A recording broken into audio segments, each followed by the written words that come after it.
পথসভা হিসাবে আপনারা এখানে আমরা উপস্থিত হয়েছি আপনারা দোয়া কামনা করিয়া এবং আগামী 12 তারিখ যে আদর্শ লড়াইয়ের এই আদর্শ লড়াইয়ের মধ্যে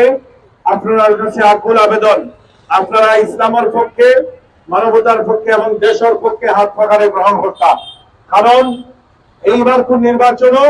একমাত্র হাত পাকার পক্ষ থেকে ঘোষণা হয়েছে এই জিনিসটা যে আমরা আগামী নির্বাচনে জয়ী হলে এই দেশে ইসলামী অনুশাসন অর্থাৎ শরিয়া অনুযায়ী আমরা দেশ পরিচালনা করব এবং এই শরিয়া অনুযায়ী দেশ পরিচালনার মাধ্যমে আমরা বিশ্বাস করি যে আল্লাহ পাকের রহমতে আমরা এই দেশের মধ্যে যে অশান্তি বিশৃঙ্খলা